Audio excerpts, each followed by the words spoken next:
Vamos lá, nós estamos hoje no último domingo de abril, último domingo do mês da ressurreição e o último domingo da série que nós chamamos Poder da Ressurreição. Só para a gente situar um pouco, eu preciso voltar para lembrar algumas coisas que nós temos falado desde o início dessa série. Porque o ponto principal que nós temos abordado é o seguinte: se Jesus ressuscitou de verdade, se a ressurreição não é apenas uma historinha inventada, se Jesus ressuscitou dentre os mortos, como nós cremos e afirmamos que ele ressuscitou dos mortos, então é impossível que uma pessoa que compreendeu isso continue a viver da mesma forma que vivia antes de compreender isso. Por vários fatores, mas o principal deles é que, inevitavelmente, e isso em qualquer área da nossa vida, grandes eventos pelos quais nós passamos, inevitavelmente produzem mudança. Se você, por exemplo, já perdeu alguém muito querido, esse acontecimento mudou a sua vida. Não sei se mudou para melhor ou para pior, mas mudou a sua vida. É impossível passar por alguns acontecimentos sem que você seja transformado. Eu vou dizer aqui algo que não é tão profundo quanto isso, mas que provavelmente mudaria um pouco de quem nós somos. Imagine você, sei lá, que você aleatoriamente, vamos só supor aí, que você ganhasse na Mega Sena. Aí você ganhou, e não precisa nem ser numa daquelas Mega Senas tops, assim, tipo Mega da Virada. Vamos imaginar que você ganhou numa Mega Sena, uma Mega Sena normal, que nem vai te enricar tanto assim. Sei lá, uma Mega Sena em que você ganhou 30 milhões. Pronto. Não quero chegar muito longe, eu quero apenas pensar num dinheiro que dá para pagar nossas dívidas, as mais pesadas, e depois refinanciar o resto aí. Então vamos pensar que você jogou lá e você descobre que você tem 30 milhões. Não tem como você dizer que depois desse acontecimento, a sua vida vai ser exatamente igual. Pode ser que os seus valores pessoais sejam os mesmos, o valor da conta bancária não, mas os seus valores, caráter, princípios, talvez esses não sejam mudados. Mas algumas coisas na vida, no dia a dia, vão mudar. Por exemplo, você vai começar a ir para um restaurante sem se preocupar com a coluna da direita. Ou só eu que faço isso? Às vezes você vai no restaurante e antes de definir o que você quer comer, você olha para a coluna da direita para depois olhar a coluna ali da esquerda. Então você olha assim, o prato 1, 2 e 3 está dentro do orçamento. Então vamos ver o que é o prato 1, 2 e 3. Aí você vê lá, porção de mandioca, torresmo e amendoim. Você fala, então vamos ficar no amendoim. Se você tem 30 milhões na conta, você simplesmente vai chegar em qualquer restaurante e você vai perguntar, tem tal coisa? Tem, eu quero. Você não vai perguntar preços, eu vim aqui para comer o que eu quero comer e eu vou comer o que eu quero comer. Aí imagine que você ganhou os 30 milhões e aí você vai programar as férias com a família. Você fala assim, então agora nós vamos sair de viagem. Então, por mais que você goste de lá, eu arrisco dizer que Peruíbe saiu dos planos. Depois de 30 milhões na Mega Sena, você vai pensar em algum outro lugar. Qual lugar você pensaria, arriscaria aí com 30 milhões? Diz aí. Eu gostaria de ouvir vocês. Qual? Egito. Ia lá para as pirâmides. Eu ia comprar uma pirâmide, inclusive. Eu ia lá, chegava lá e falava, quanto custa? É minha, eu vou comprar essa pirâmide aí. Onde mais você podia ir? Sei lá. Tipo, sem pensar, eu simplesmente vou. Diz aí um outro lugar. Japão. Dubai. Olha, Japão. O que eu particularmente faria? Olha só. Eu iria dar uma volta ao mundo, procurando em cada canto desse planeta o Mundial do Palmeiras. Seria uma viagem eterna. Não teve graça essa não foi muito boa? A de ontem foi até melhor. A de ontem teve no Conto Casais. Mais ou menos. Mas você não faria isso? Você muda a perspectiva. Eu acredito que talvez, tanto em Dubai, Japão, Egito, você ia dizer, não, os meus princípios estariam intocados. Ok. Mas há algumas coisas na vida que mudaram. grandes acontecimentos inevitavelmente produzem mudança. E talvez esse seja o ponto mais complicado quando a gente pensa hoje em igreja evangélica. E não apenas igreja evangélica brasileira. Quando a gente pensa em igreja cristã no mundo todo. Que cristãos estão vivendo dia após dia, de segunda a segunda, a partir da crença de que Jesus ressuscitou, sem que isso desemboque em nenhum efeito prático. Praticamente significa dizer que você olha para a vida de muitos cristãos e cristãs e você chega à seguinte conclusão: se Jesus ressuscitou, não fez diferença absolutamente nenhuma. E então, nessa série, nós estamos abordando esse ponto. Se Jesus ressuscitou, o que muda? Tanto é que na primeira mensagem dessa série, nós vimos um texto em que o autor diz: Cristo ressuscitou e a partir disso tudo é novo, para que a gente não viva mais da mesma forma que vivia antes. Porque não tem sentido continuar vivendo da mesma forma que se vivia antes, a partir de uma nova realidade de todo o cosmos. Jesus ressuscitou e toda a história está transformada. E aí então Paulo vai tratando disso em alguns capítulos. Na semana passada, no nosso culto de Páscoa, nós vimos Paulo dizendo: se Cristo não ressuscitou, é vã a nossa fé, mas nós cremos que Cristo ressuscitou, nós cremos que a realidade da ressurreição é inequívoca, nós cremos na ressurreição, tudo muda, tudo foi feito diferente. E hoje, basicamente, nós vamos pegar um texto que é o mesmo capítulo que nós vimos na semana passada, mas agora é a conclusão do capítulo. E para chegar lá, eu preciso lembrar que Paulo vai fazendo então isso que nós estamos dizendo. Ele vai mostrando: Jesus ressuscitou, e se Jesus ressuscitou, então algumas coisas vão mudando. Se Jesus ressuscitou, nós temos hoje uma nova realidade. Se Jesus ressuscitou, a vida não é mais a mesma. E aí nós vamos para o final do capítulo 15 de 1 aos Coríntios, a partir do versículo 55, em que Paulo, então, depois de falar sobre tudo isso que a gente tem conversado, vai concluir. Ele vai dizer: então, se tudo isso é verdade, alguma coisa então vai acontecer. Então, se tudo isso é verdade, eu gostaria de dizer uma coisa importante para vocês para encerrar esse assunto. E a gente precisa lembrar que nesse texto em que nós estamos, Paulo está fechando todo o assunto teológico da primeira carta que ele escreve aos irmãos e às irmãs lá de Corinto. O texto diz exatamente assim e vai ser projetado para você. Onde está, ó morte, a sua vitória? Onde está, ó morte, o seu aguilhão? O aguilhão da morte é o pecado e a força do pecado é a lei. Mas, graças a Deus que nos dá a vitória por meio de nosso Senhor Jesus Cristo. Portanto, meus amados irmãos, mantenham-se firmes e que nada os abale. Sejam sempre dedicados à obra do Senhor, pois vocês sabem que no Senhor o trabalho de vocês não será inútil. Esse é o texto da primeira carta de Paulo aos Coríntios, capítulo 15, do versículo 55 ao 58.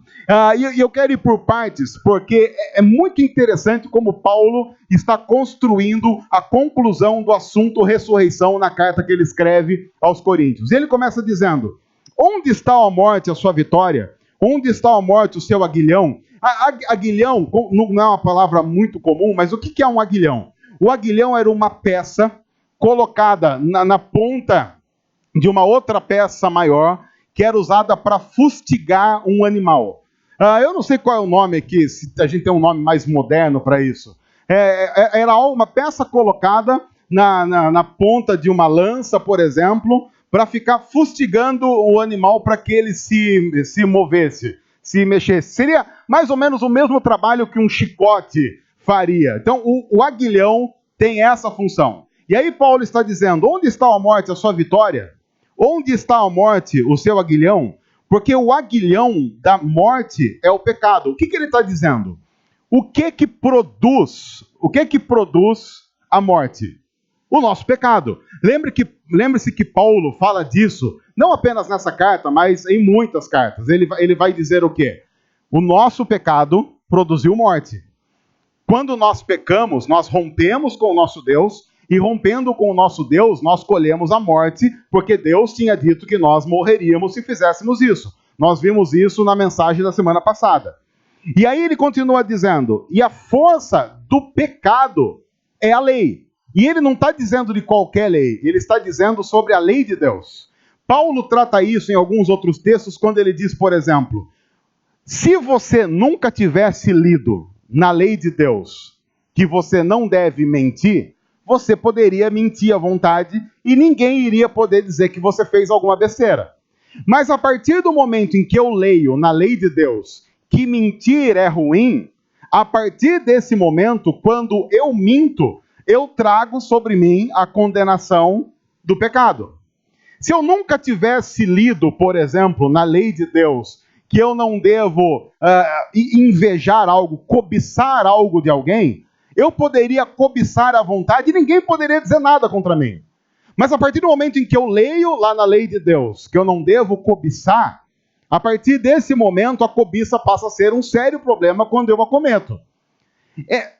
E aí Paulo vai dizer que a força do pecado é a lei. Por quê? Porque Paulo está dizendo o seguinte: quanto mais você conhece a lei de Deus, e quanto mais você conhece o que Deus diz para você fazer, mais você vai notando o quanto você não tem capacidade de fazer o que ele diz para você fazer. Significa dizer que quanto mais nós conhecemos tudo que Deus escreveu, de Gênesis a Apocalipse, mais nós vamos tendo crise pensando assim, mas eu não dou conta disso, eu não consigo fazer isso, eu não sou forte o suficiente para fazer isso. É por isso, inclusive, que ambientes legalistas são encharcados de pecados ocultos, o que nós costumeiramente tratamos de hipocrisia. Quanto mais legalista, quanto mais firmado na lei o ambiente for, mais cheio de hipocrisia ele é. Quanto mais cheio de não pode, não toque, não rele, não vá, mais cheio de problemas espirituais escondidos esse ambiente vai ficando. Quer ver só? Deixa eu fazer uma experiência aqui. Vamos imaginar que nós fôssemos julgados então por aquilo que nós fazemos. Então aquilo que você faz tem que ser colocado numa balança de acordo com aquilo que você faz de bom, aquilo que você faz de ruim com o que você faz de bom. É mais ou menos aquilo, por exemplo, que a gente faz com dieta de segunda-feira. Por que dieta de segunda-feira não funciona? Porque o que é que acontece? Basicamente é assim, e creia em mim, eu sei do que eu estou falando. Dieta de segunda-feira é assim, o cara ele acorda na segunda-feira e fala assim, eu vou fazer regime. Por que ele pensa isso? Porque no fim de semana ele comeu 3 bois. Então o que ele pensa? Eu preciso queimar os 3 bois que eu comi no fim de semana na segunda-feira. Então ele tem a linda ideia de cortar as coisas gordurosas, cortar tudo aquilo que Deus fez para o nosso deleite, alegria e satisfação e fazer esteira. Aí o cara vai lá fazer esteira, por exemplo. Aí ele fica 1 hora em cima da esteira, suando que nem um porco gordo. E aí ele descobre que depois de 1 hora em cima da esteira, ele perdeu quantas calorias? Aí eu quero pedir ajuda dos irmãos e das irmãs experts aí em quesito esteira e caloria. Quanto mais ou menos sim, um ser humano médio vai perder numa hora bem gasta, assim, 1 hora assim que ele não ficou ali passeando na praia em cima da esteira. Ele fez uma caminhada legal. Quanto? Credo.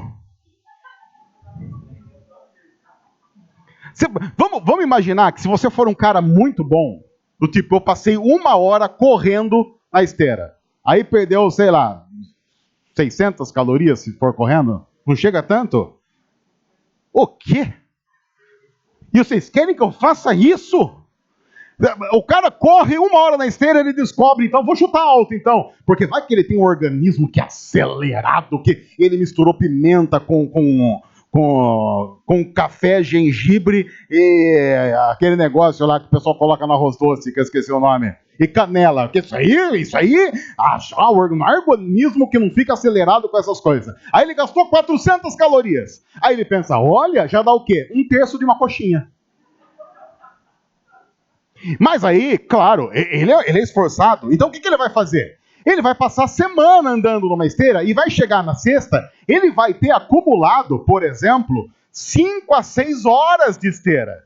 Se ele for um cara muito bom, vai dar um acumulado aí, mais ou menos, aí pensando nos 400 calorias. Vamos chutar 500 para facilitar até a nossa conta aqui. Ele vai ter gastado, no fim até a sexta-feira, quanto? 2.500 calorias. que, segundo a minha pesquisa aqui, dão direito a você, no sábado, comer 2 pastéis e uma caçulinha, e foi essa semana. E o pastel de carne.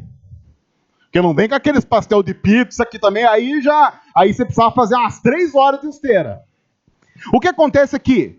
No final, a matemática não bate. Porque qual é o problema do cara da segunda-feira? Ele não faz aquilo como um estilo de vida. Porque você só vai ter uma mudança se você adotar aquilo como um novo estilo de vida para você, que vai durar até quando? Até o fim da vida.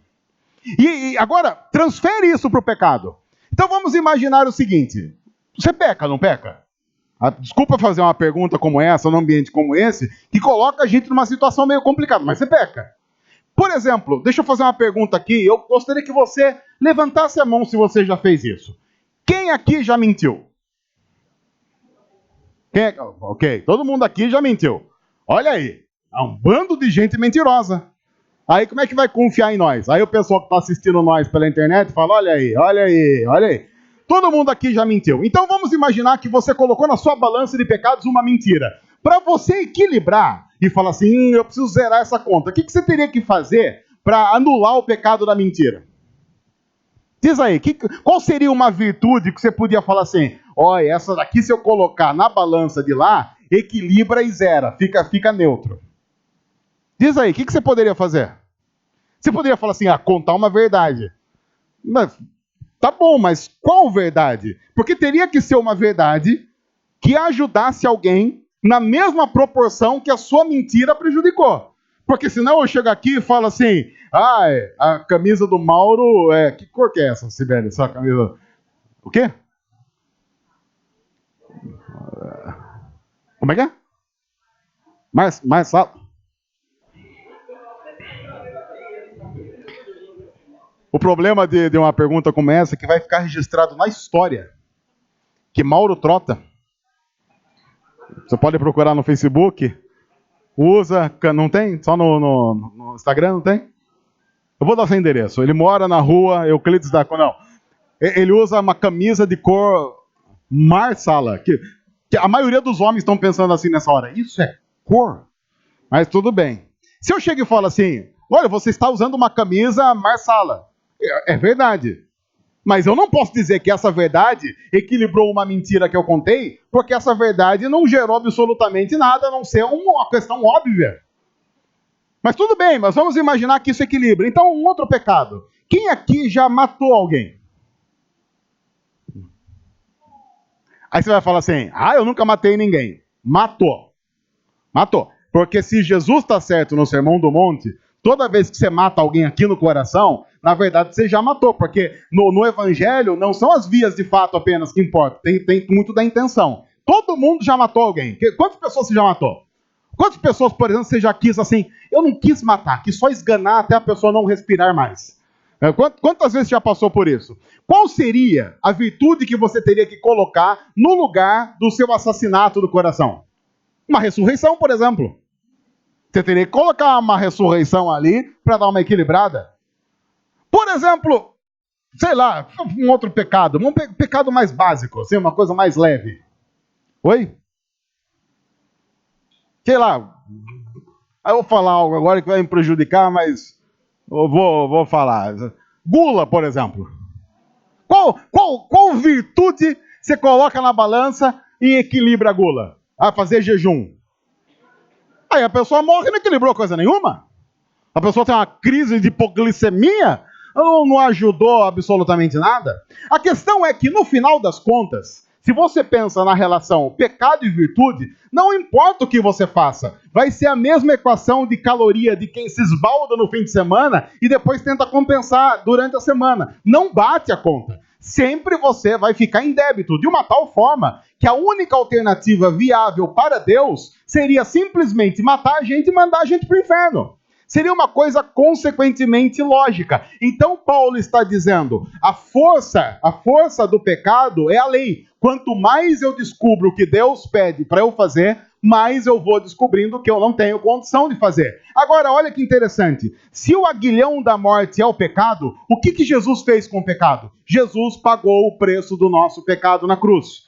E se a força do pecado é a lei, Jesus cumpriu a lei em nosso lugar. Ou seja, nem a lei, nem o pecado tem mais força atuante e poder sobre a nossa vida. Nem o pecado e nem a lei tem mais poder nenhum sobre a nossa vida. Porque todo o pecado foi pago na cruz e a lei Jesus cumpriu em nosso lugar. É por isso então que Paulo, depois de dizer algo assim, vai dizer a frase seguinte. Ele diz, mas graças a Deus que nos dá a vitória por meio do nosso Senhor Jesus Cristo. Porque se fosse por nós, a primeira frase ia ser a frase que iria marcar a nossa vida. E aí a gente ia dizer, onde está a morte e a sua vitória? A gente olharia para o espelho e diria, está aí. Está na nossa cara, estampada na nossa testa. Mas, no entanto, isso não acontece porque Deus nos dá a vitória através de Cristo Jesus. A grande experiência da graça de Deus está no fato de que nós vamos viver todos os dias da nossa vida sabendo que nós merecíamos ir para o inferno, mas reconhecendo ao final de cada dia que nós não vamos, porque Deus derramou graça sobre nós, porque Deus nos salvou, porque Deus nos redimiu, não porque nós merecemos, mas porque Ele ama a mim, porque Ele ama você, porque Ele ama a igreja dele, e pagou o preço na cruz, ressuscitou, derrama desse poder da ressurreição sobre nós, e nós temos a possibilidade de uma nova vida. Isso significa também dizer que, quando a Bíblia diz não há mais nenhuma condenação para aqueles que estão em Cristo Jesus, a Bíblia não está brincando. Ela está dizendo algo muito sério. O problema, talvez, seja que, por não compreender isso de uma maneira muito clara, muitas igrejas começaram a mercantilizar isso ou a relativizar isso. Dizendo que, olha, é por graça, no entanto, você tem que fazer isso ou fazer aquilo para quase que ajudar Deus. Não há mais nenhum aditivo necessário na graça. É por isso que para nós, inclusive, a graça parece algo muito, muito injusto. Porque justo para nós é olho por olho, dente por dente. É extremamente justo se você for pensar no quesito humano. Mas se olho por olho, dente por dente valesse, quem ainda enxergaria e quem mastigaria alguma coisa? Porque não sobraria um olho sequer e um dente sequer. Então Paulo está dizendo, gente, nunca se esqueçam disso. Vivam a partir dessa vida. Só que agora chega a parte final, em que Paulo vai dizer, portanto, e você sabe assim que quando alguém está elogiando você, e ele coloca uma palavra como essa, ele vai dizer assim, olha, tem uma responsabilidade por trás disso. Já que você é assim, já que aconteceu isso, já que você recebeu, portanto, e aí você sabe, opa, alguma coisa vem que vai mostrar para mim que eu não recebo isso para simplesmente ficar descansando para o resto da vida. Porque grandes mudanças também trazem, inevitavelmente, grandes responsabilidades. E aí Paulo diz, portanto, meus amados irmãos, mantenham-se firmes e que nada os abale. Uma das coisas mais fantásticas da Bíblia é que a Bíblia é muito real. Quando a Bíblia diz que nada abale você, é porque a Bíblia sabe que você vai ter muitos motivos para ser abalado na vida. A Bíblia não nega a realidade da existência humana em que algumas coisas doem. E doem muito. E que nós devemos ter muito cuidado, inclusive como igreja, ao pisar no solo santo da dor humana, porque há dores que seres humanos passam diante de Deus e que são quase incompreensíveis para quem está do lado de fora. E que precisam ser tratados com a seriedade, com a oração e devoção que a Bíblia nos ensina a tratar. E Paulo está dizendo, mas pense o seguinte, coloque as coisas em perspectiva. Se Cristo ressuscitou, é apenas uma questão de tempo, e de pouco tempo, mesmo que demore 40 anos, porque 40 anos, quem aqui tem 40 anos sabe do que eu estou dizendo? 40 anos passa voando. Voando. A gente estava conversando aqui antes de começar o culto, e um irmão aqui da igreja, que eu não vou citar o nome, estava dizendo assim, não, isso não faz tanto tempo, foi na década de 80. Então faz 40 anos.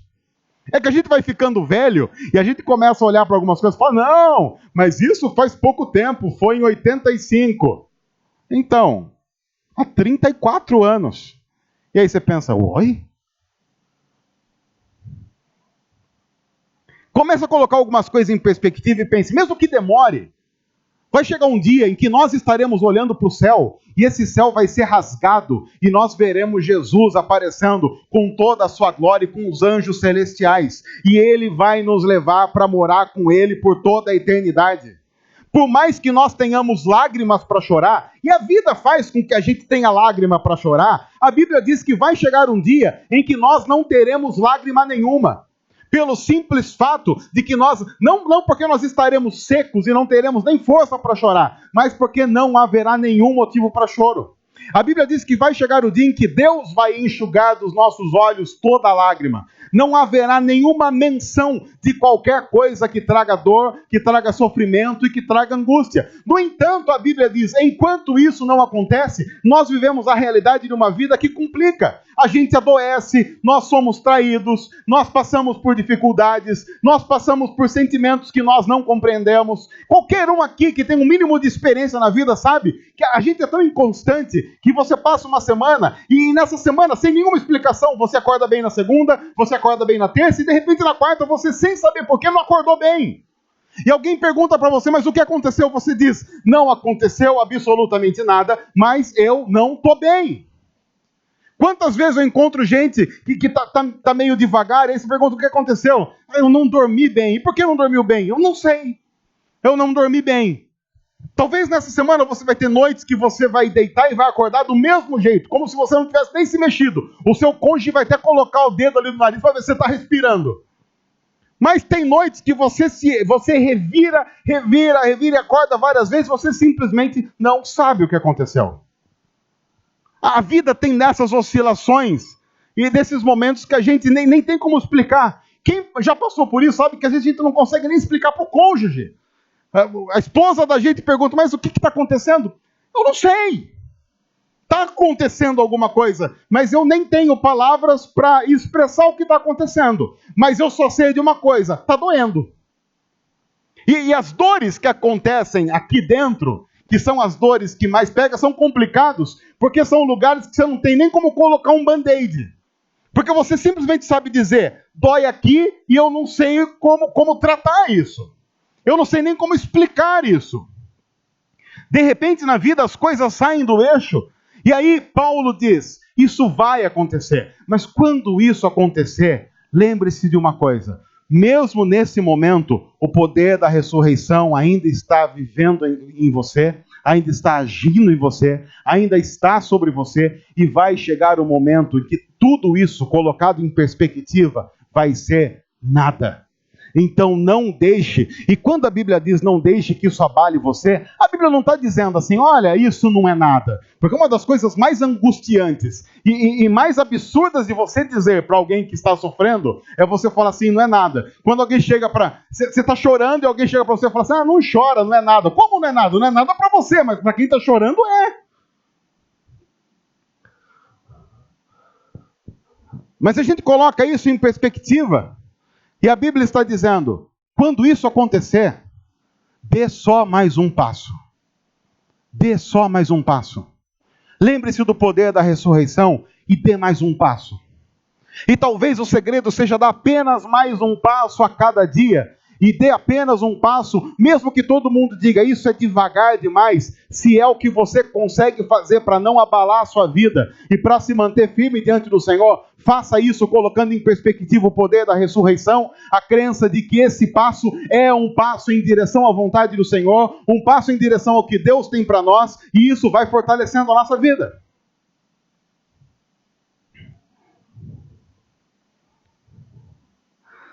E aí o texto continua. Sejam sempre dedicados à obra do Senhor. É que Paulo, por conhecer gente e conhecer a igreja, ele sabe que tem um padrão. Qual é a primeira coisa de onde a gente tira o pé quando o problema vem? Igreja. Talvez você não tire o pé da igreja, mas tire o pé do trabalho. É um padrão. Eu pouquíssimas vezes, nesses quase 25 anos de ministério, vi acontecer diferente.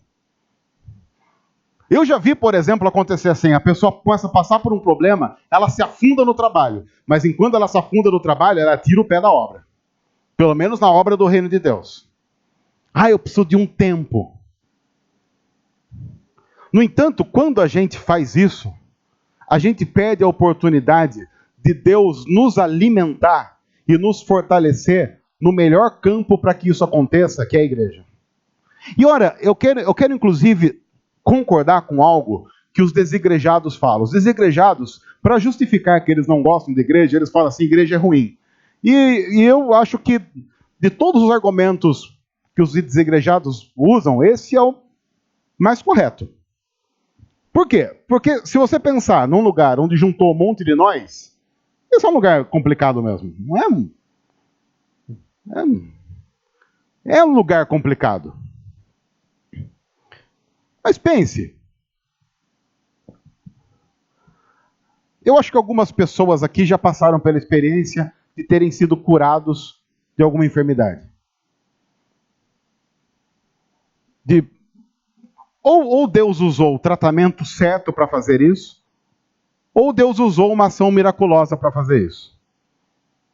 Eu tenho certeza que algumas pessoas aqui já passaram por isso. Algumas pessoas estão aqui que talvez tenham ouvido do médico, olha, não vai dar. Mas deu. Algumas pessoas devem ter ouvido, olha, isso não tem cura. Mas você está curado. Mas a gente passa por essa experiência na vida, se nós estivermos caminhando sozinhos, quantas vezes? Uma ou duas vezes? Porque se você chegar e falar para mim, olha, na minha vida, eu já fui curado de coisas incuráveis 2 vezes, eu vou dizer, você está muito acima, muito acima da média. Mas quando nós fazemos parte de uma comunidade, e quando nós fazemos parte efetiva de uma comunidade de fé, quantos testemunhos desse você vai ouvir numa vida toda? Pense, em 30 anos de vida efetiva numa igreja local, quantos testemunhos de cura você vai ouvir? Você vai ouvir muitos testemunhos. Quantos testemunhos de relacionamentos refeitos você vai ouvir em 30 anos de caminhada numa igreja?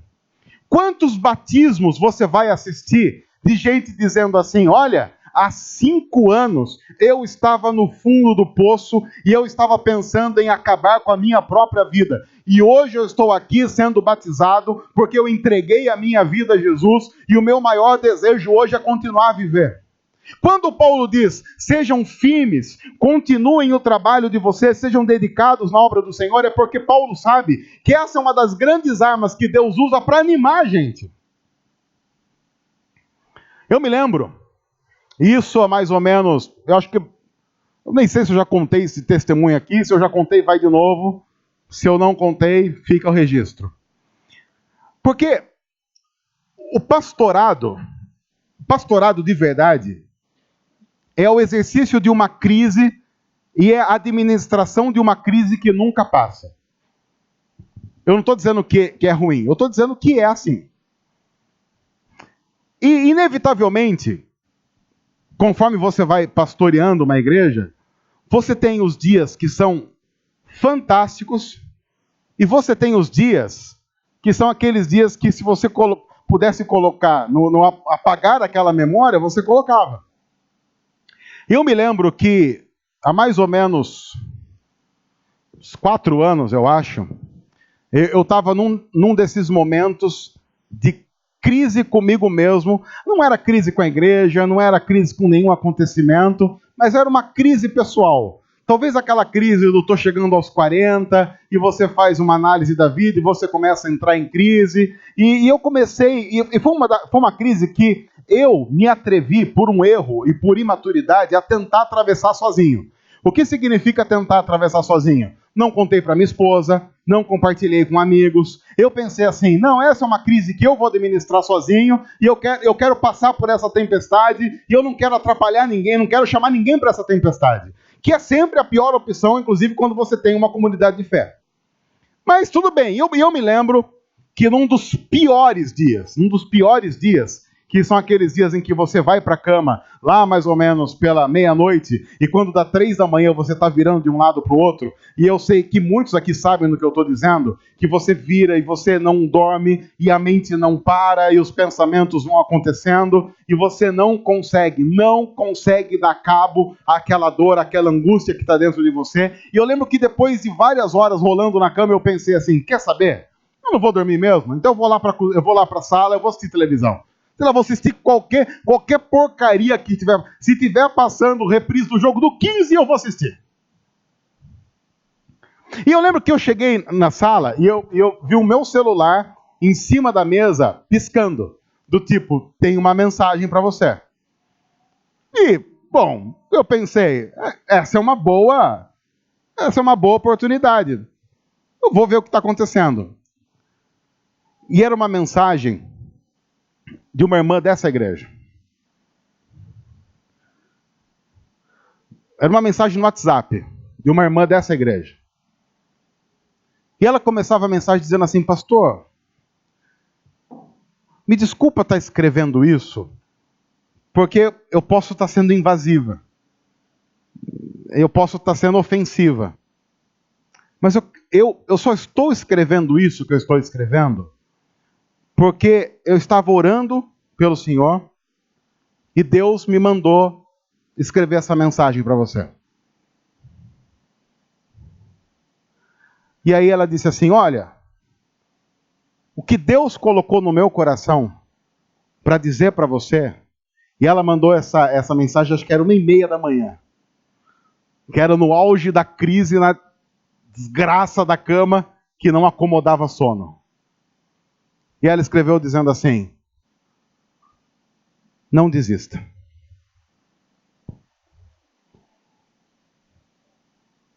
Porque o ministério pode ser complicado, as dificuldades podem ser grandes, mas no final Deus está no controle de todas as coisas. Então não desista, continue a fazer o seu trabalho. No auge da crise, 3 horas da manhã, você lendo uma coisa como essa, eu lembro de ter dificuldade para conseguir ler as últimas linhas, porque os meus olhos estavam embaçados pelo tanto que eu já chorava numa mensagem curta de WhatsApp. Eu lembro que eu apenas tive condição de responder para aquela irmã assim, falei, minha irmã, a única coisa que eu quero dizer é que você nunca vai saber o tanto que essa mensagem abençoou a minha vida e abençoou o meu ministério. E muitas das vezes depois, quando eu me vi numa situação parecida com essa, eu me lembrei daquela mensagem. E eu ouvi Deus dizendo, aquilo que eu falei para você, através daquela irmã que você pastoreia, continua valendo. E se continua valendo, continue na minha obra, continue firme na minha obra. Porque não tem a ver, no final das contas, com você, tem a ver comigo. Mas isso nunca teria acontecido se eu não tivesse uma comunidade de fé e se eu não tivesse irmãos e irmãs que oram, que se preocupam, que caminham juntos. Que grande bênção eu teria perdido na minha vida se eu não tivesse alguém que, de repente, por um motivo que eu não sei, resolveu orar por mim 1h da manhã. E olha, eu quero dizer uma coisa. Tem muitas vezes que eu estou acordado 1h da manhã e eu não estou orando por mim. Estou fazendo uma série de outras coisas. Mas o fato de você ter uma comunidade de fé, estar envolvido numa comunidade de fé, faz com que seja possível que a 1h da manhã tenha alguém orando por você. Imagine a tranquilidade que isso traz para o nosso coração. Imagine a tranquilidade que isso traz para a nossa vida quando nós estamos passando por problemas e a gente simplesmente sabe que nós temos algumas pessoas que se importam. E aí Paulo está dizendo, isso é possível, sabe por quê? Porque a morte foi vencida. Nós somos o povo que vai viver eternamente e essa vida vai fluir da vida e da história da igreja. Então continuem firmes. Não arredem em pé, porque sempre vai valer a pena fazer o que nós fazemos para Deus, porque Deus sempre será a nossa recompensa. E aí ele termina o texto dizendo: pois vocês sabem que no Senhor, o trabalho de vocês nunca será inútil. É interessante porque a gente faz muita coisa inútil na vida. Tem muita coisa inútil. E aí Paulo está dizendo, a única coisa que vale a pena fazer mesmo é aquilo que a gente faz para Deus. Porque todas as outras coisas, com o tempo, vão sumir. É aquele lugar comum que a gente olha para algumas pessoas e fala, morreu e deixou um monte de dinheiro apenas para os filhos ficarem brigando. Quando nós deixamos o nosso trabalho para Deus como legado, isso nunca vai morrer, vai ser carregado na eternidade. Por isso, quando estiverem lá no meu caixão, lá à beira do meu caixão, o grande sonho que eu tenho é que as pessoas simplesmente, no meu enterro, falem mais sobre Jesus do que sobre mim. O que eu quero deixar? Eu quero deixar o legado de alguém que amou e pregou Jesus. E se você olhar lá pro estacionamento lá do cemitério e falar assim, olha que carrão que ele deixou para a esposa, eu quero dizer para você que esse não era o meu desejo. Não que eu não quero deixar coisas boas para minha família, mas eu não vou lutar para isso. Essa não vai ser minha luta. Se acontecer, aconteceu, mas eu não quero gastar os melhores anos fazendo isso. Não quero mesmo. Ah, mas e as suas filhas? Minhas filhas, se tudo correr bem, vão trabalhar, vão casar, com alguém que ama Jesus, vão servir a Jesus, vão gerar filhos que amam a Jesus. É isso que eu quero. Ah, você não quer enricar as suas filhas? Eu? Eu vou gastar meu tempo vivendo de uma tal forma que as minhas filhas sejam enricadas? Eu quero que elas sejam ricas de amor a Cristo Jesus. Eu quero, no meu último dia de vida, ter a tranquilidade de saber que as minhas filhas amam a Jesus e servem a Jesus. E isso basta. Porque o único trabalho não inútil nessa vida é o que tem a ver com Deus. Todo outro trabalho que você fizer que não tem a ver com Deus, tenha certeza, em pouco tempo, historicamente falando, ninguém vai lembrar disso. Ninguém vai lembrar disso. Não vai marcar a história. O trabalho feito para Deus marca a história. O que eu estou dizendo é que você tem que largar o seu trabalho e viver para a igreja? Não. O que eu estou dizendo é que você tem que fazer o seu trabalho para Deus. E passar a viver não como um médico, mas como um cristão que é médico. Não como um engenheiro, mas como um cristão que é engenheiro. Não como um vendedor, mas como um cristão que é vendedor. Não como qualquer coisa, mas como alguém que faz tudo para a glória de Jesus. E por que nós fazemos isso? Porque o nosso mestre ressuscitou. E ele está vivo. E ele vai voltar. Nós fazemos tudo isso porque isso tudo aqui é uma grande preparação para o grande dia que está chegando. E está chegando. Quando a gente toca aqui, por exemplo, a gente não toca aqui porque a gente está fazendo, sei lá, um favor para o pessoal da igreja. A gente está aqui treinando. Porque a Bíblia diz que no céu a gente vai cantar para Deus. Então, quando o pessoal aqui toca, está treinando para o grande dia que há de vir. E quem está cantando também está treinando para o grande dia que há de vir. Enfim, tudo é uma grande preparação para o que está vindo. E por que está vindo? Porque Jesus venceu a morte. Porque Jesus ressuscitou. Tudo mudou. Tudo mudou. Absolutamente nada é igual ao que era antes. A vida agora tem todo sentido a partir da notícia de que o nosso Deus está vivo. O nosso Rei reina para todo sempre.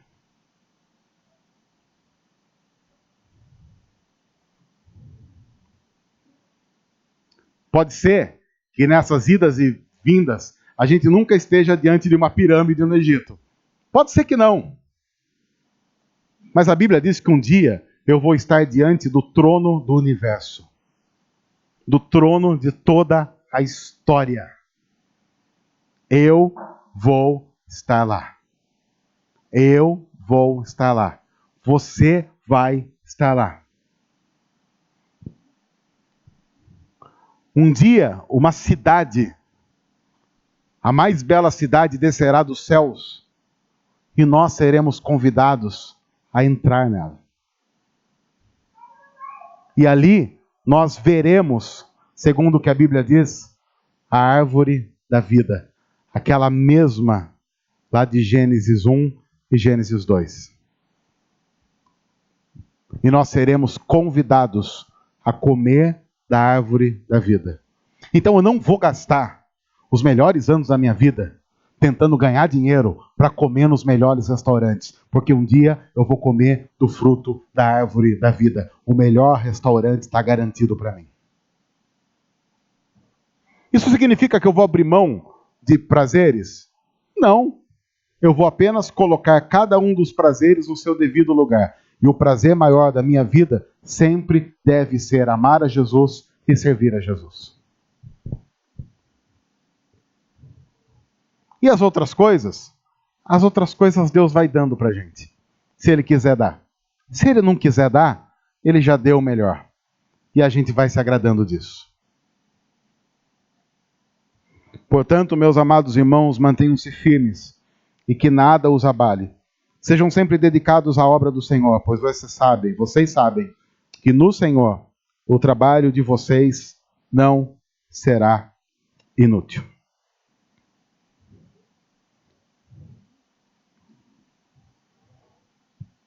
Amém. Senhor, obrigado por tua palavra. Obrigado porque Jesus ressuscitou e nós temos hoje a possibilidade de uma vida completamente nova e diferente para a honra e glória do teu nome. Louvado seja o teu nome, adorado seja o Senhor. Em nome de Jesus. Amém. Olá pessoal, tudo bem? Você pode abençoar muito o nosso ministério fazendo o seguinte: se inscrevendo em nosso canal, deixando o seu joinha aqui embaixo, comentando e compartilhando essa mensagem com outros. Vai abençoar muito o que nós temos feito aqui e vai fazer com que outras pessoas possam ser transformadas pelo amor de Jesus através da mensagem do Evangelho. Deus abençoe, obrigado, que Deus cuide de cada um de nós.